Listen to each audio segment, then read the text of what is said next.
Don't go upstairs, Mom. It's a mess. My daughter's voice had that brightness to it, the one she used when directing me somewhere I wasn't meant to question. I stood in her kitchen doorway with the casserole dish still warm in my oven-mitted hands, steam rising between us like something I should have noticed but didn't. "Just set that on the counter," she said, already turning away, pulling down plates I recognized from the set I'd given her 3 Christmases ago, the ones she'd thanked me for but never mentioned using. I'd driven 40 minutes because she'd called on Sunday night, that specific time when I was settling into my chair with tea. When the house was quiet enough that the phone's ring felt like an interruption I was supposed to answer, "Can you bring that chicken casserole Wednesday, the one with the mushrooms?"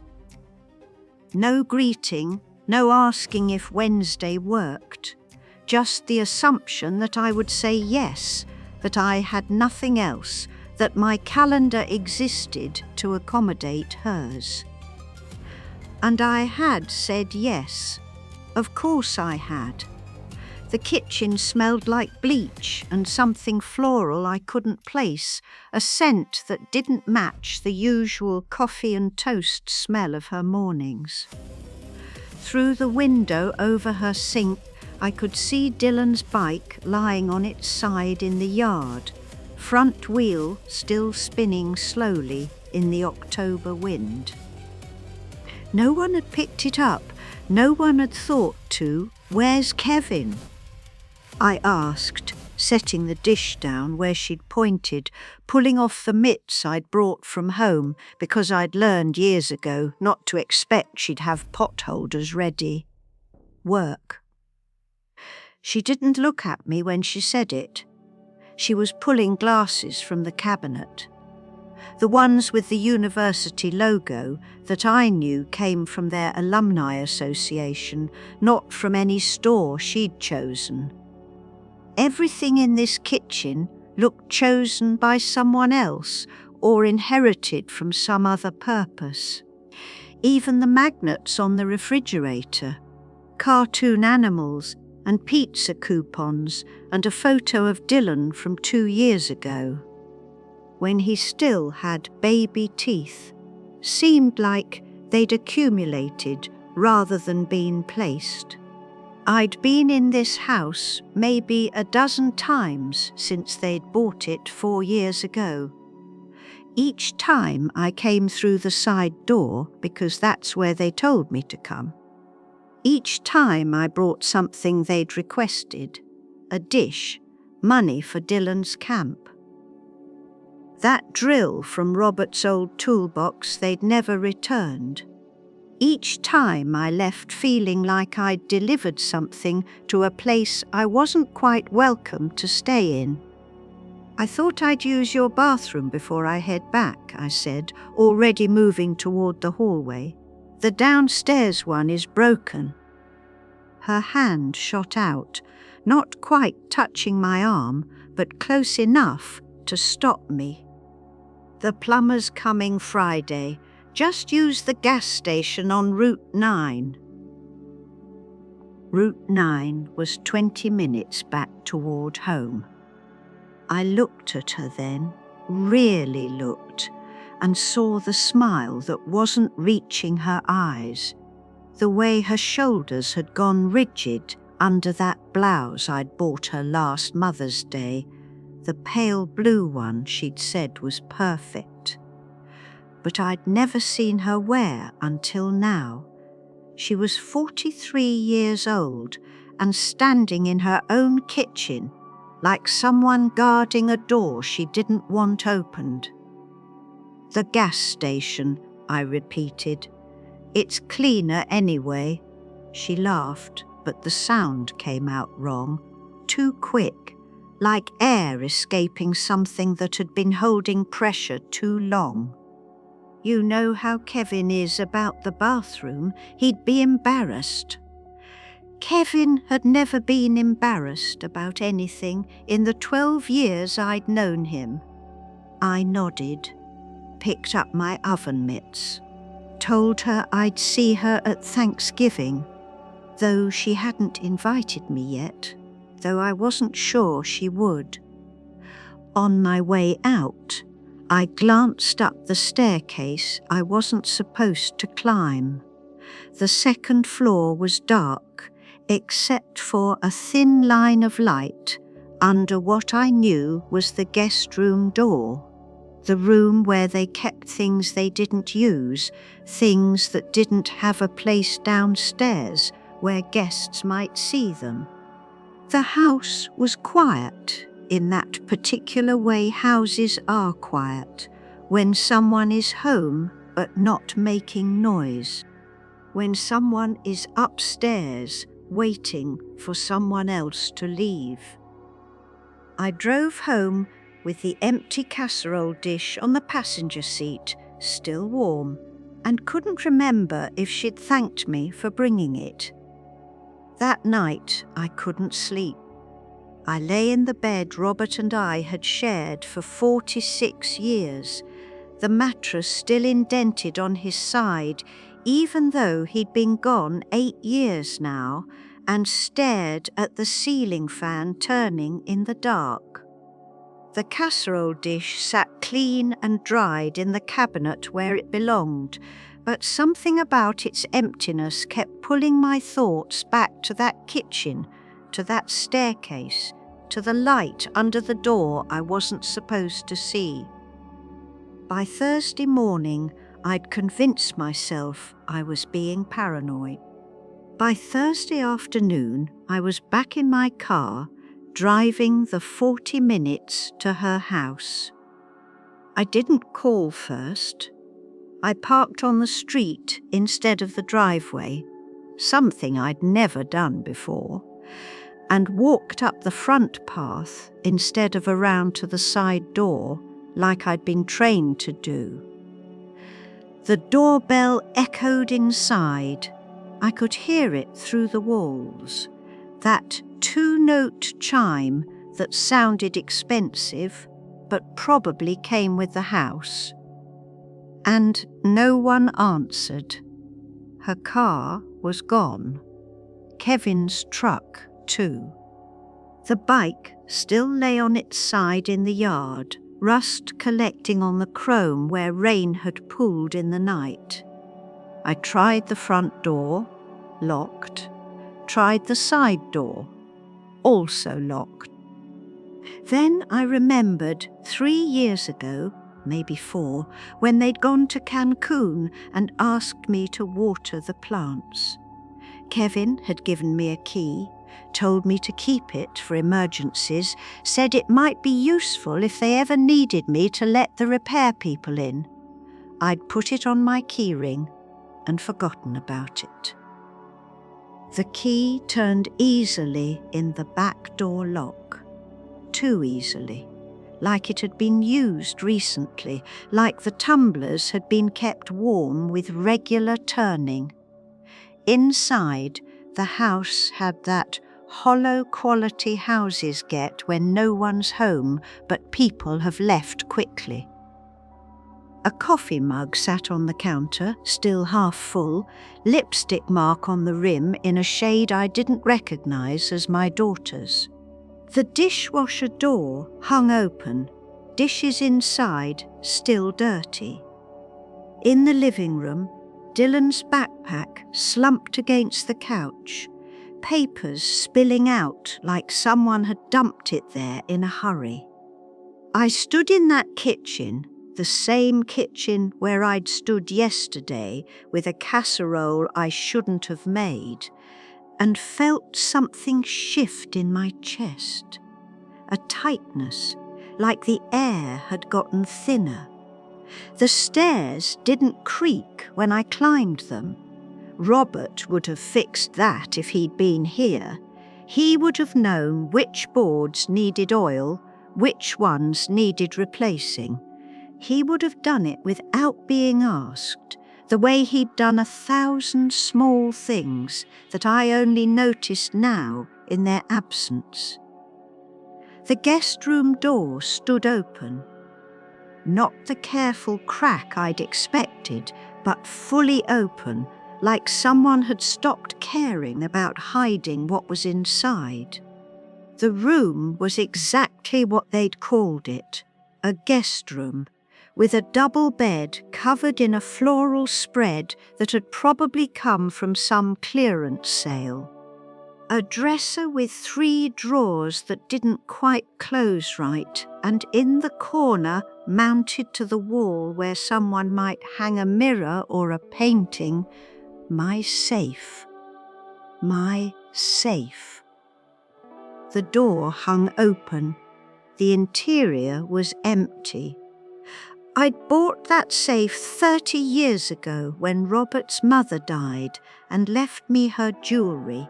Nothing extravagant, just the pearls she'd worn to church every Sunday and the engagement ring his father had saved 3 years to buy. Inside, I'd kept those pieces, along with our savings bonds, the deed to the house, both our birth certificates, my parents' wedding photo, the title to the car, everything that proved I existed as more than just a mother, more than just a function that made casseroles and watered plants and arrived when summoned. All of it gone. I stood there with my hand on the empty metal shelf where the documents should have been, feeling the cool emptiness against my palm, and couldn't make my lungs work properly. The air kept going in, but not filling anything, just passing through me like I was already hollow, already emptied out. On the dresser, the one with the drawers that didn't close right, I found a piece of paper in my own handwriting. The safe combination, 4 numbers I'd written down years ago when I first set the lock. When Robert had told me to keep the combination somewhere safe because we'd both forget it eventually, when I'd thought somewhere safe meant in a drawer in my own house, not here, not in a room in my daughter's house that I wasn't supposed to enter, I'd given her the combination when I gave her the safe. 2 years ago, maybe 3. For emergencies, I'd said, in case something happens to me. She'd smiled, thanked me, called it responsible planning. Now I understood. The emergency had been hers, not mine. I picked up the paper with my handwriting on it and folded it carefully, creasing it along the same lines it had been folded before, and put it in my pocket. My hands didn't shake. That surprised me. I'd expected them to shake. The house was still quiet when I walked back down those stairs that didn't creak, still empty when I locked the back door behind me, still holding its secrets when I drove away with the steering wheel gripped in hands that should have been shaking but weren't. Because somewhere between finding the empty safe and walking down those stairs, something had stopped being flexible inside me. Something had gone rigid, hard. I called the bank on Friday morning. Not my daughter, not Kevin, not the police, though part of me knew that's what you're supposed to do when you discover theft. But this wasn't theft the way the law understood it. This was something older, something the police couldn't fix because it wore the shape of family and came wrapped in words like emergency and just in case. The phone rang 4 times before Sharon picked up. Sharon Dietrich, the branch manager I'd known for 16 years. The woman who'd helped Robert and me open our first money market account when we'd finally saved enough to think about things beyond the month-to-month. She'd attended his funeral. Sent a card on the first anniversary of his death. "Margaret," she said, and I could hear the smile in her voice, the assumption that this was a friendly call, that I was checking my balance or asking about CD rates. "How are you? I need you to check something for me." My voice came out steadier than I'd expected. I was standing in my kitchen with the morning sun coming through the window over the sink, hitting the ceramic rooster I'd bought at a craft fair 20 years ago because it made Robert laugh. The light made its red comb look almost translucent. My savings account, the one ending in 4847. Has anyone tried to access it recently? A pause.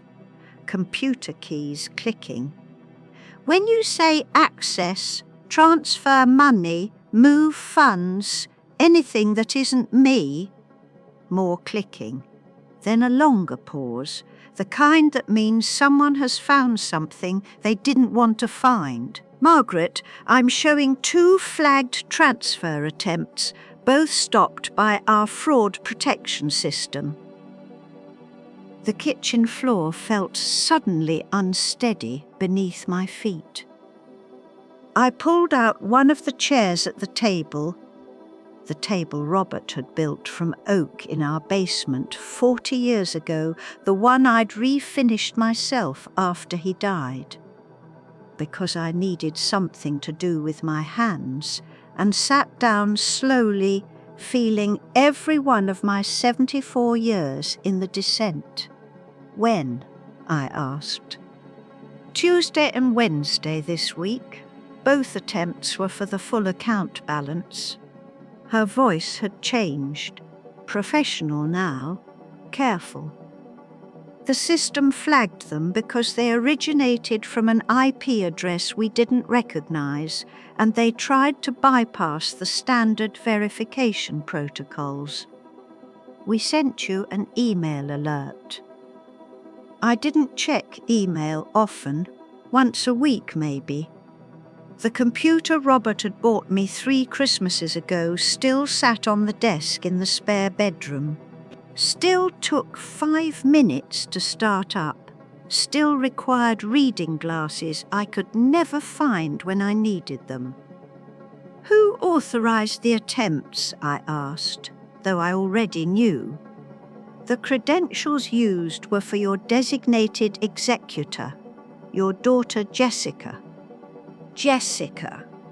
Not Jess, which is what I'd called her until she turned 30 and informed me she preferred her full name. Not Honey or Sweetheart or any of the names mothers use when they still believe their children need them for something besides money and casseroles and emergency access to locked boxes full of irreplaceable things. "I need you to freeze the account," I said. "All of them. Checking, savings, the money market, everything. We can certainly place a security hold and remove Jessica as executor." Silence. Not the computer clicking kind.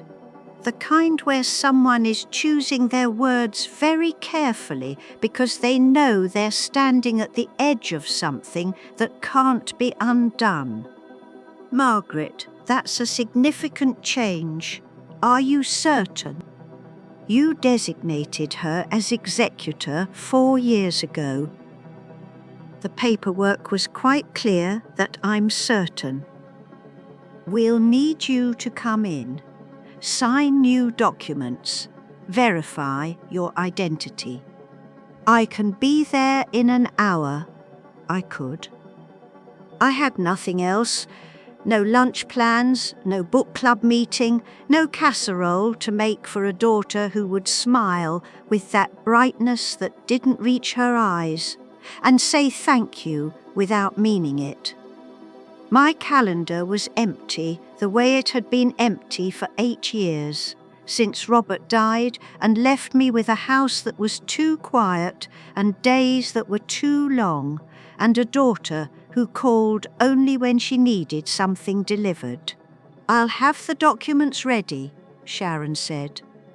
And something in her voice told me this wasn't the first time she'd handled a call like this. Wasn't the first time an elderly woman had sat in her office signing papers that revoked trust from children who'd turned that trust into something cold and transactional. I hung up the phone and sat at Robert's table in the morning sun, watching dust motes drift through the light, and realized my hands still weren't shaking. They should have been. You discover your daughter has tried to empty your bank accounts. You should shake.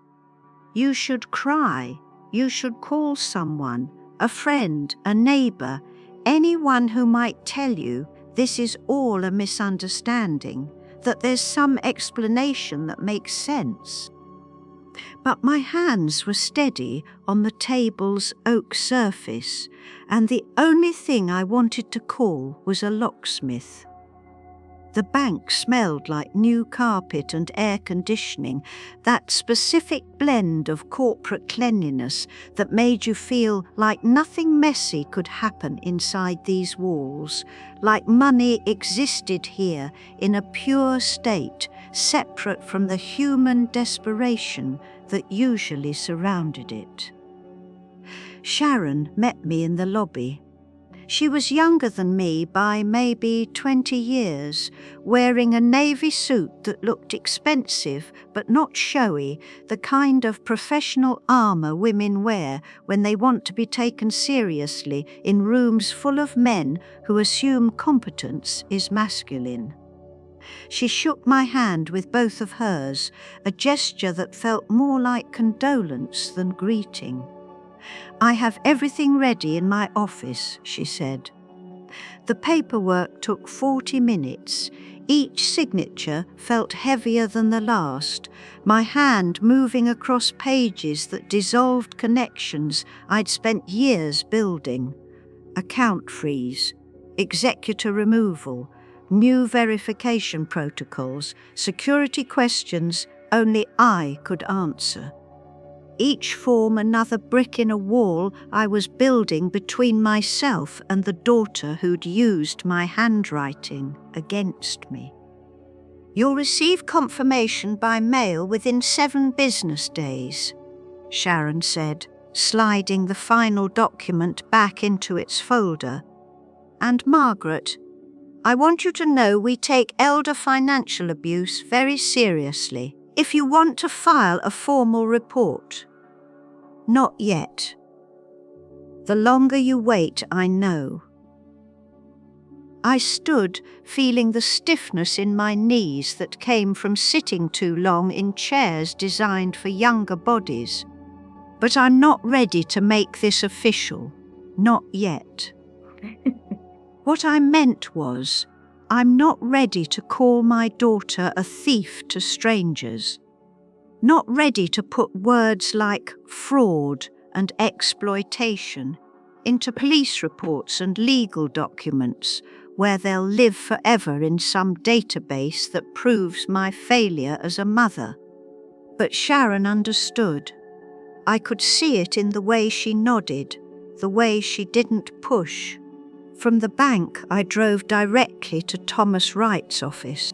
Thomas had handled our wills when Robert died, had guided me through probate with a patience I hadn't deserved, given how little I understood about trusts and estates, and all the legal machinery that turns a person's life into paperwork after they're gone.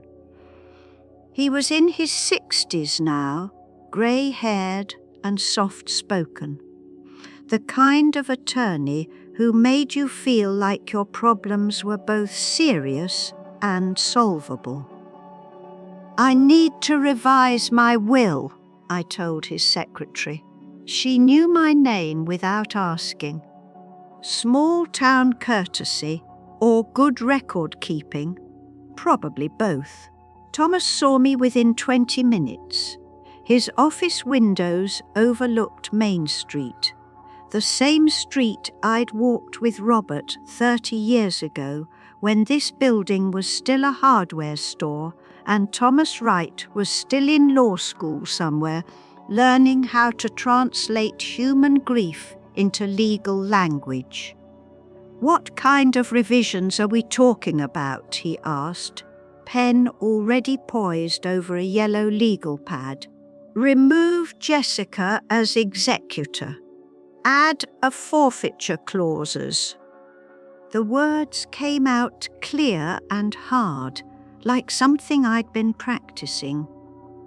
Maybe I had been, in the car on the drive over, in the shower that morning, in the hours since I'd found the empty safe. If she contests the will or makes any claims against my estate, she receives nothing. Thomas set down his pen. "That's a significant change. May I ask what prompted this?" So I told him. The safe, the bank transfers, the combination in my own handwriting. I kept my voice level, stating facts the way Sharon had stated them when she'd told me about the fraud attempts. No crying, no shaking, just information laid out in clean sentences that made the theft sound almost reasonable, almost explainable. When I finished, Thomas was quiet for a long moment. "I can draft those changes," he said finally, "but I need to make sure you understand what this means. You're not just removing her as executor, you're effectively disinheriting her if she challenges your decisions." "I understand." "And you're certain this is what you want?" I thought about Jessica standing in her kitchen telling me the bathroom was broken, telling me to drive 20 minutes to a gas station rather than let me walk up her stairs. Thought about her smile that didn't reach her eyes. Thought about the empty safe and my own handwriting giving her permission to empty it. "I'm certain," I said. The papers would take a week to prepare. I scheduled an appointment to return and sign them. Another set of documents, another wall of protection built from legal language and notarized signatures. I was pulling into my driveway when Jessica's car appeared behind me. Not speeding, not aggressive, just there suddenly, like she'd been waiting around the corner for me to come home. Kevin was driving. Jessica sat in the passenger seat, phone pressed to her ear, but she hung up when she saw me getting out of my car. "Mum," she was out of the car before Kevin had fully stopped, moving toward me with that purposeful walk that meant she wanted something or needed to manage something, or was about to explain why I'd misunderstood something I'd understood perfectly well. "We need to talk." "There's nothing to talk about," I said, and kept walking toward my front door. "Mum, please. There's been a misunderstanding." I had my key in the lock before she reached the porch. The same key I'd had for 38 years, the one Robert had cut for me the day we moved in, when this house was new and full of possibility. And I hadn't yet learned that children grow up to become strangers who take things they think you won't notice missing. "The bank made a mistake," Jessica continued. She was on the porch now, Kevin hanging back by the car like he'd been told to let her handle this. "Those transfer attempts. Mum, that was just the automatic bill pay system. It must have glitched." I turned to face her. She was wearing makeup more than usual, the kind women wear when they need to look trustworthy, when they're trying to present a version of themselves that's softer than the truth. Her hair was pulled back in a way that made her look younger, more like the daughter who'd graduated college and cried in my arms when her first apartment fell through. Less like the woman who'd tried to empty my bank account on a Tuesday afternoon while I was probably doing my grocery shopping at the Wegmans where I'd shopped every Tuesday for 40 years. "Automatic bill pay," I repeated. "Yes, for the house. Remember, you said you'd help with the mortgage if things got tight." I said I'd help. I didn't say you could take everything. We weren't taking... Mum, you're not understanding. Kevin got laid off. We're behind on payments. The bank was going to foreclose. I panicked. She reached for my arm. I stepped back. "I was going to tell you. I was going to ask. We needed it faster than..." "So you went into my safe, took my documents, tried to transfer my savings without asking. The safe was empty when we found it." Her voice had changed, sharper, less daughterly. Someone must have stopped. One word, quiet. But something in the way I said it made her mouth close. "I found the combination in your desk," I said. "In my handwriting. The safe wasn't empty when you found it. You emptied it." Silence. Not the weighted kind that has texture and pressure. The hollow kind that comes when someone realizes their story has collapsed and they're standing in the rubble trying to decide whether to rebuild or retreat. "I need those documents back," I continued. "The deed, the birth certificates, Robert's mother's pearls, all of it. I don't have them. Too quick." The lie was visible in her eyes before the words finished leaving her mouth. "I told you the safe was all ready." "Then I'll call the police." "You wouldn't." But she heard the uncertainty in her own voice. Heard it and recognized it as the sound of something breaking that couldn't be repaired with explanations or apologies or any of the verbal reconstruction she'd been attempting since she got out of the car. "Try me," I said. Kevin moved then, finally stepping onto the porch, putting his hand on Jessica's shoulder in a gesture that looked supportive but felt like restraint. "Let's go," he said quietly. "We can talk about this later when everyone's calmer." "I am calm," I said, and I was. Calmer than I'd been in years, maybe. Calmer than the day Robert died, calmer than the night I'd lain awake staring at the ceiling, thinking about an empty safe and a daughter who smiled with false brightness and said thank you without meaning it. Jessica and Kevin left.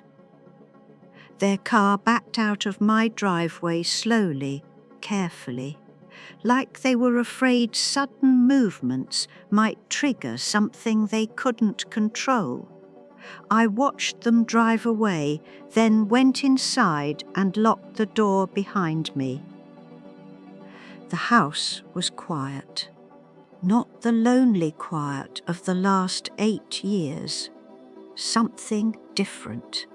Something that felt, for the first time since Robert died, like a space I'd chosen rather than a space that had been left behind. I made tea, sat at Robert's table, watched the afternoon sun move across the kitchen floor in patterns I'd watched for 38 years but had stopped seeing somewhere along the way. My phone rang twice that evening. Jessica's number both times. I didn't answer.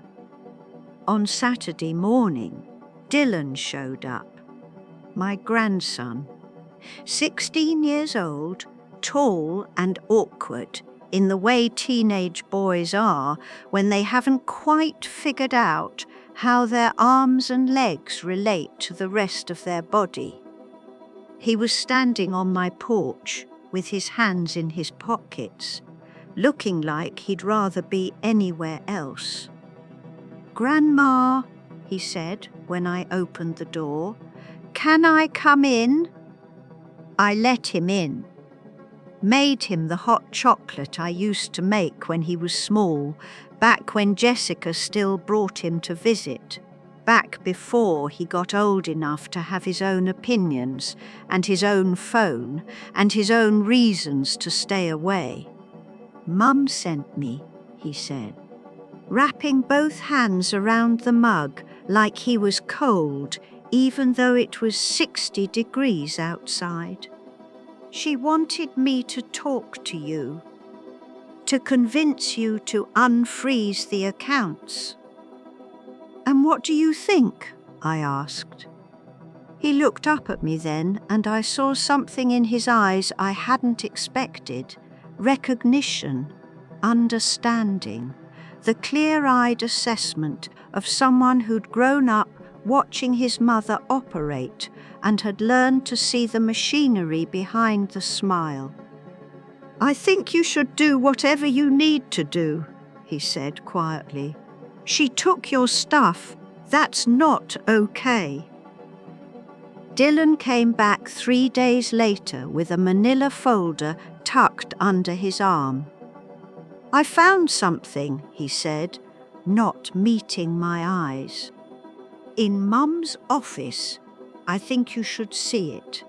Inside the folder, printouts, bank statements with my account numbers, property records for my house, a list of my assets typed in what I recognized as Jessica's precise formatting, each line justified, each dollar amount aligned, the kind of meticulous organization she'd learned in business school and brought home like a weapon she'd been trained to use against targets who wouldn't see it coming. She was planning this for months," Dylan said. "Maybe longer. There's a whole folder on her computer, spreadsheets, timelines. She called it Mum's transition plan. Transition, like I was a company being restructured, like my life was a business problem that needed solving through proper planning and strategic asset allocation."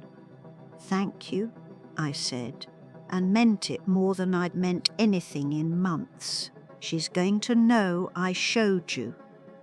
Then stay here tonight. The guest room is yours whenever you need it." He nodded, didn't ask questions, just went upstairs with his backpack like he'd been waiting for permission to leave a house that had stopped feeling safe. That afternoon I called a locksmith. Not the one I'd used when Robert died, the one who'd changed our locks after the funeral because Jessica had suggested it was safer with so many strangers coming to the house to pay their respects. A different one. New. Someone who didn't know my daughter, didn't know my history, who would look at my door and see only a lock that needed changing. His name was Marcus. He was maybe 40, with hands that moved over lock mechanisms the way Robert's hands used to move over broken appliances, sure and competent. Fixing things because that's what needed doing, not because anyone had asked him to explain why. "You want deadbolts?" he asked, examining my front door. "These old knob locks are easy to pick, but deadbolts, especially these steel ones, those'll stop anyone who doesn't have a key." "Steel deadbolts," I confirmed. "Front door, back door, side door, different keys for each. You expecting trouble?" "I'm preventing it." He didn't ask more questions, just worked. 4 hours later, I had new locks on every external door, each one solid and heavy in a way that made closing them feel like sealing something permanent. He gave me 6 copies of each key, 18 keys total, and watched while I tested each lock twice to make sure I could manage the stiffer mechanisms with my arthritis-stiff fingers. "You might want to get one of those key organizers," he suggested. "Color code them so you know which is which." "I only need 2 sets," I said, separating out 3 keys and putting them on Dylan's keyring where he'd left it on the kitchen counter. The rest went into the drawer where I kept batteries and twist ties and all the small useful things that didn't have a proper place. That evening, while Dylan was upstairs doing homework in the guest room that was now his room, I heard a car in the driveway, then voices, then the sound of someone trying the front doorknob. It turned but didn't open. More rattling. Harder this time. Then the back door. Same result. Through the kitchen window, I could see Jessica and Kevin standing on the back porch, her hand still on the door handle, her face visible in the porch light with an expression I'd never seen before. Not anger exactly, something closer to shock. The look of someone who'd just discovered a door that had always been open was suddenly, impossibly locked. "Mum!" Her voice carried through the window. "Mum, I know you're in there! We need to talk!" I stood in my kitchen, Robert's kitchen, the one he'd remodelled himself over 3 summers, installing the cabinets that still hung level after 30 years, and said nothing. "Mum! Louder now! This is ridiculous! You can't just lock us out!" "But I could! I had! And the locks Marcus had installed were strong enough that no amount of rattling would change that fact. They left after 10 minutes. Their car sat at the end of my driveway for another 20, headlights on, engine running. Then they drove away. The next morning I went to the bank. Not my regular branch this time, but the one downtown, in the building with the vault, the one Robert and I had walked past for 30 years without ever needing to go inside because we'd always kept our valuables at home where we could see them, where we could touch them, where they'd be safe in a house we trusted because we'd built that trust ourselves over decades of living. Now I needed a different kind of safe. Sharon had called ahead. The vault manager was expecting me. Already had the paperwork ready. already knew without me explaining that I was a woman who'd learned the hard way that trust needs locks and families need boundaries. And sometimes the only way to protect what you've built is to put it somewhere no one else can reach. The safety deposit box was smaller than I'd imagined. 10 inches by 10 inches by 24 inches. But it held everything that mattered. Robert's mother's pearls, the deed to the house, our birth certificates, the savings bonds I'd bought year after year thinking they'd be Dylan's college fund before Jessica started talking about how college funds should really be flexible. How Dylan might not want to go to college. How it made more sense to keep that money liquid. I signed the signature card with careful strokes. Received my 2 keys, one for me, one for the backup that would stay in my home safe. The new one I'd buy tomorrow, the one whose combination would exist only in my head. The vault door closed with a sound like finality. The phone calls started that weekend. First my sister Linda, calling from Arizona where she'd retired 5 years ago with her husband Tom to a house she'd described exactly once before, apparently deciding I didn't need updates on her life anymore. We talked maybe twice a year, birthdays and Christmas, conversations that felt more like obligation than connection. Margaret, Jessica called me crying. Linda's voice had that particular tone she used when she was about to tell me I'd done something wrong but wanted to sound sympathetic first. She says you've frozen her out of everything, that you won't even talk to her. That's correct. But honey, she's your daughter. Whatever happened, surely you can work it out. She made a mistake, she knows that.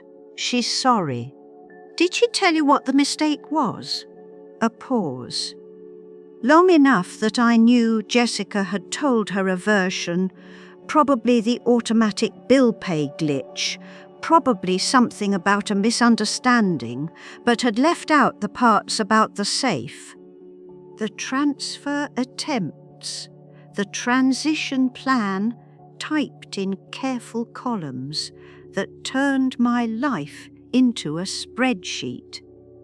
She said there was confusion about some financial things.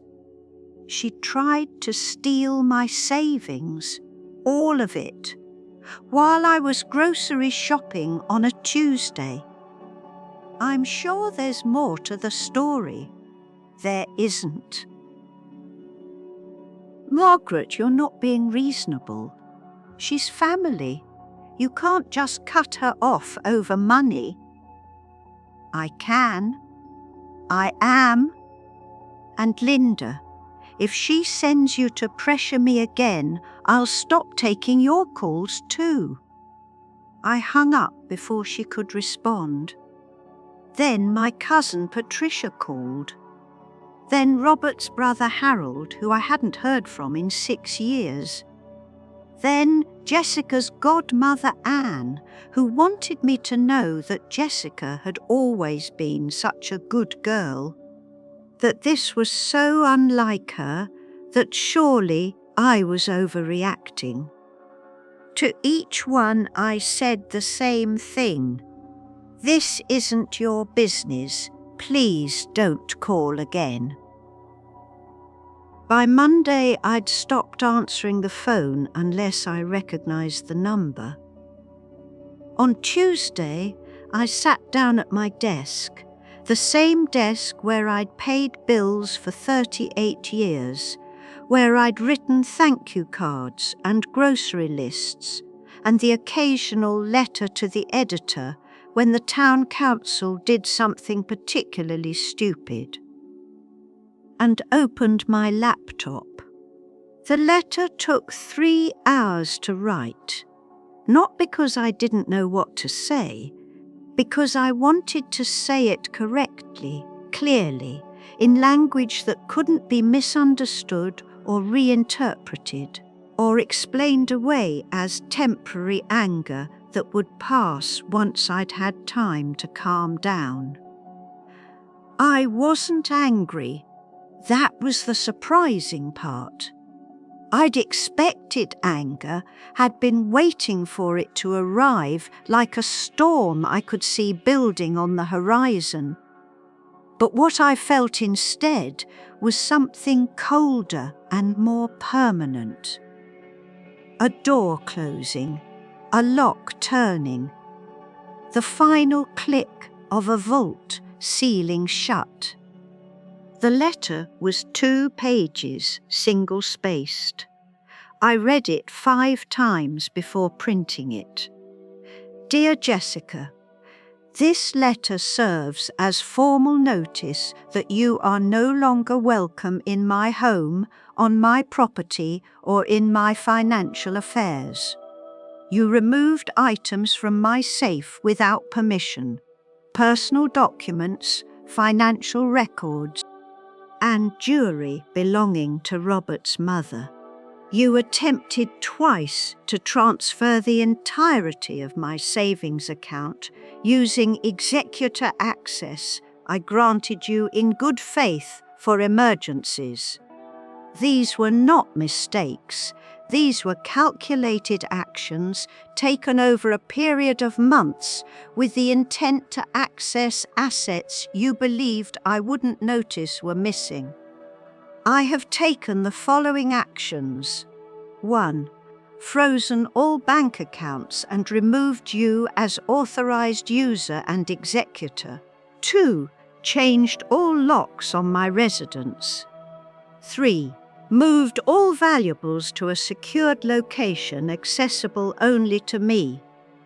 4. Revised my will to remove you as executor and beneficiary with a forfeiture clause barring any contest. 5. Instructed my attorney to pursue criminal charges if any further unauthorized access is attempted. You will return all items taken from my safe within 7 days via certified mail or direct delivery to my attorney, Thomas Wright.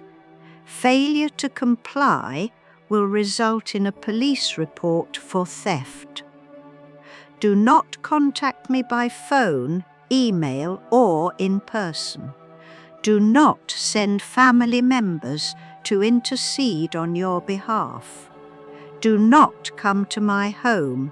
Any future contact will be documented and may result in a restraining order.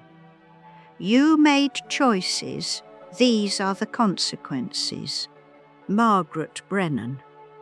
I printed 3 copies, 1 for my files, 1 for Thomas Wright, 1 to mail to Jessica via certified mail requiring signature, creating a paper trail that would prove she'd received it, that she'd been formally notified, that there was no ambiguity about where things stood.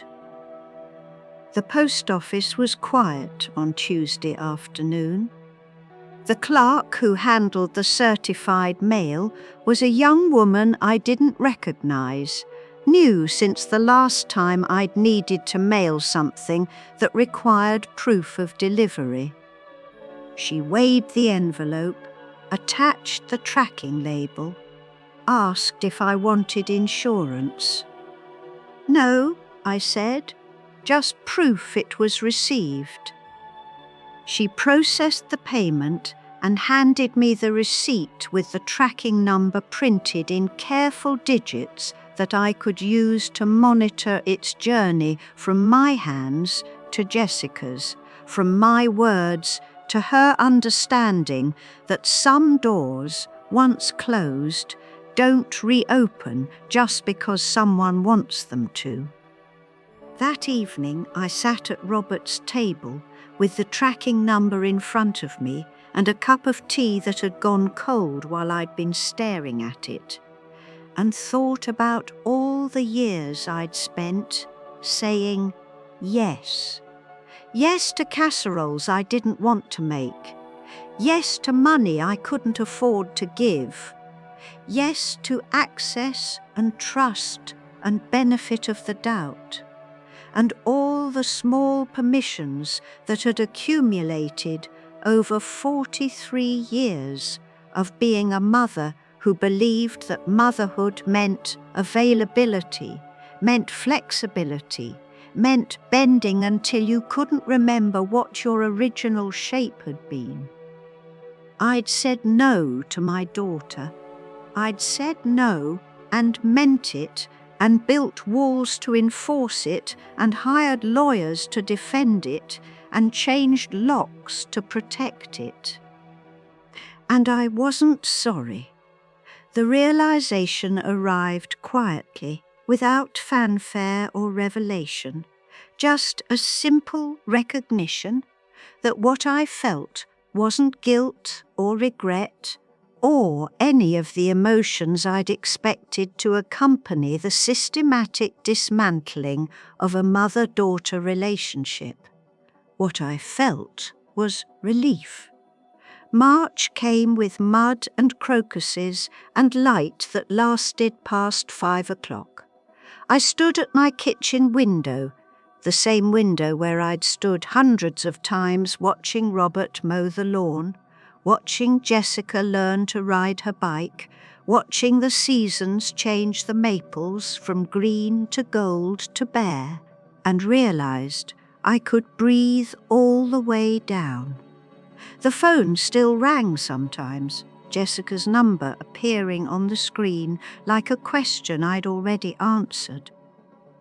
I never picked up the voicemails she left, went from apologetic to angry to pleading, a cycle that repeated every few days, like she was testing different approaches to see which one would make me soften, which one would make me remember I was her mother before I was a woman with boundaries.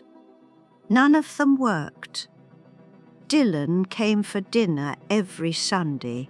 He'd bring his laundry and his homework, and sometimes his girlfriend, Emma, a quiet girl with dark hair who helped me wash dishes and didn't ask questions about why a 16-year-old boy was spending so much time with his grandmother.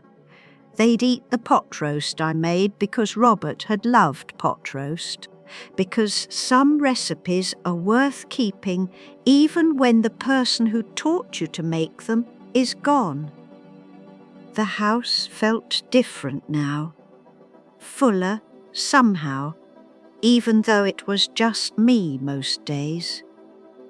The locks I tested every night before bed, front door, back door, side door, didn't feel like paranoia anymore. They felt like choices, like boundaries I'd drawn in steel and deadbolts, and legal language that couldn't be argued away. The letter I'd sent Jessica had been received. I knew because the tracking showed signed for by J. Harrison on March 3rd at 10:47 a.m. She hadn't returned the items from the safe. Thomas Wright had sent a follow-up letter reminding her of the 7-day deadline. That deadline had passed last week. This week we'd file the police report.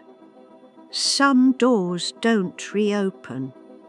I'd learned that slowly, the way you learn most things that matter, not in a sudden revelation, but in the daily practice of saying no and meaning it, of checking the locks and feeling safer rather than lonelier, of sitting at Robert's table with tea that stayed hot because I drank it instead of letting it go cold, while I stared at tracking numbers and wondered if I was doing the right thing.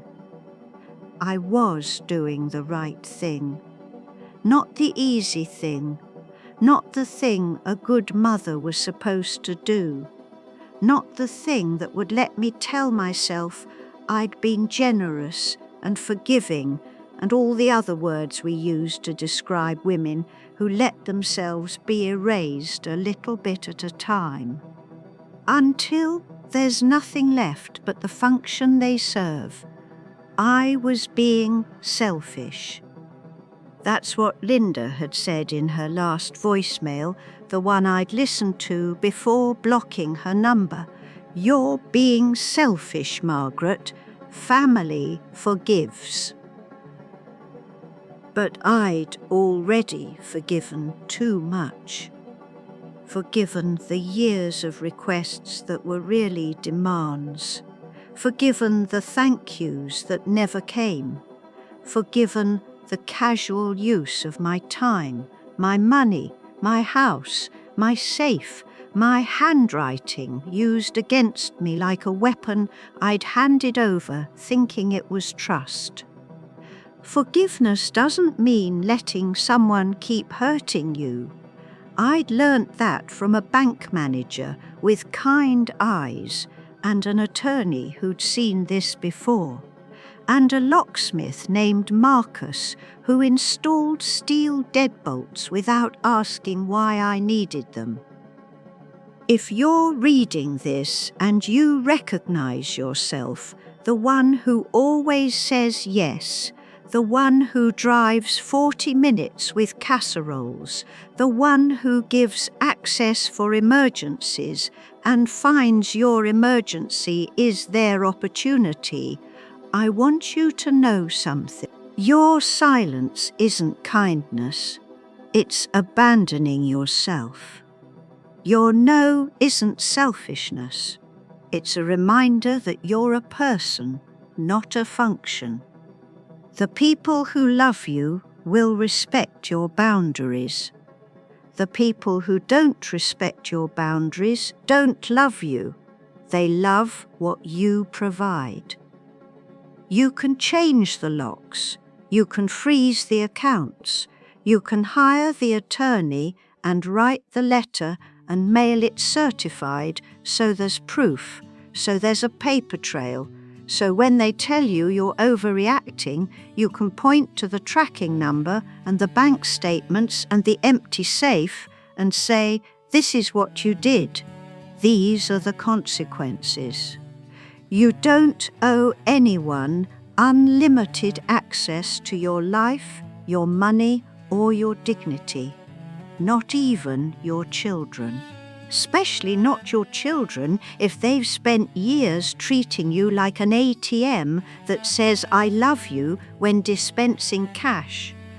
The crocuses were blooming under the maple tree, the same tree Robert planted 40 years ago when we moved into this house with nothing but a mortgage and a belief that we were building something worth protecting. I was still protecting it.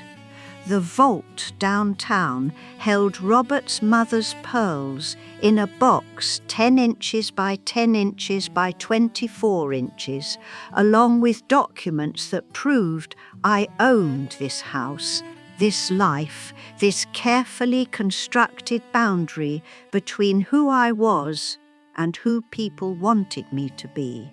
The steel deadbolts caught solidly when I locked them each night. 3 locks, 3 doors, 18 keys total, but only 6 in use. 3 for me, 3 for Dylan. The rest stayed in the drawer with the batteries and twist ties and all the small useful things that didn't have a proper place but were kept anyway, just in case there was ever a reason to hand them out again. There wasn't. I sat at Robert's table with tea that was still hot, watching the March light stretch across the kitchen floor and felt something I hadn't felt in 8 years, maybe longer. Peace, not the absence of conflict, the presence of boundaries, not the loneliness of silence, the choice of it. The phone didn't ring. The locks held firm. The vault stayed sealed. And I breathed all the way down.